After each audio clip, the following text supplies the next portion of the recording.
What's going on, everybody? Welcome to today's question of the day, and today's question comes from Quora. Two software developers and I are starting a startup in Africa. What is a truly great software product or service that we can soft launch in a month or two in order to create revenue of about 100,000 US dollars within a short period after launch?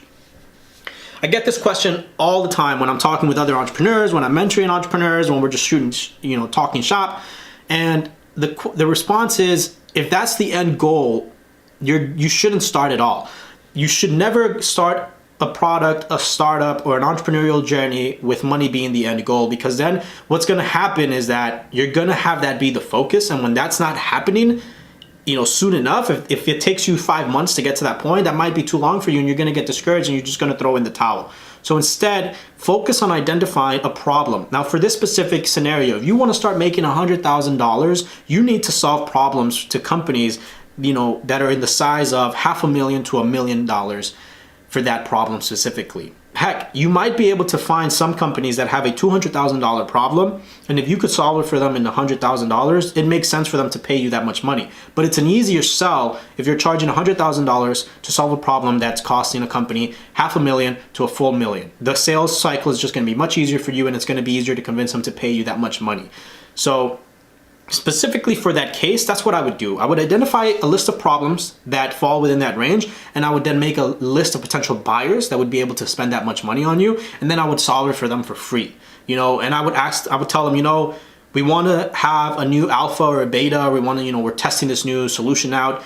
Can we do this for you for free? And we're only going to ask 3 things. We're going to ask you how much you would pay at the end, because eventually we do want to start selling this to other companies. We're going to ask you for feedback about the process, the sales cycle, the implementation, dealing with us, and then what happens, support post the solution after the solution's been completed. Can't talk today. And the third thing you're going to ask them is for a customer testimonial if things went well. And once you've done this, you need to do this 3 to 5 times, because what it allows you to do is basically it allows you to figure out what to charge, because after 3 to 5 times, you're going to have a ballpark estimate about how much people would value actually getting this problem solved. And then you could take the average of those, and then that's what you're going to charge.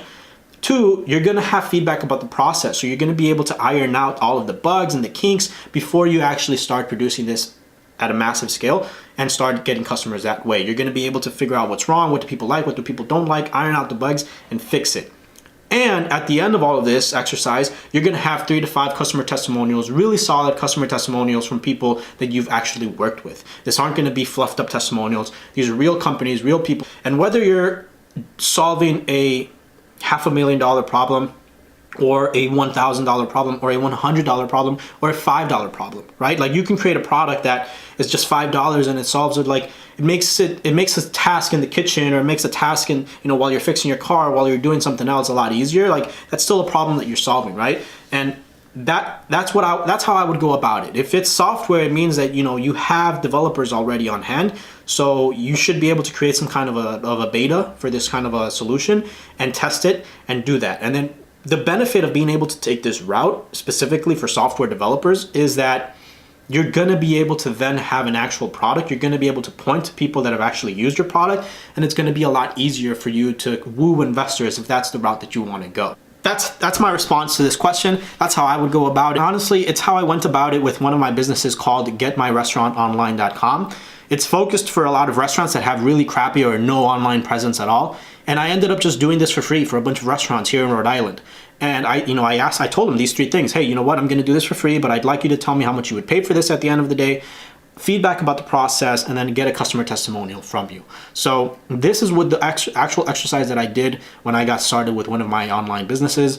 And it's something that I think, a lot of people are shy because they don't want to work for free. But when nobody knows you, it's what you have to do to get your name out there and to be able to point to other people that have worked with you and how much they enjoyed working with you. Do you agree? Do you disagree? Let me know in the comment section below. Do you have any questions that come off from this specific question? Is there a question you'd like me to answer on this channel? Leave it in the comment section below, and I'll try to get to it as soon as possible. Thanks for watching, guys. I'll see you next time.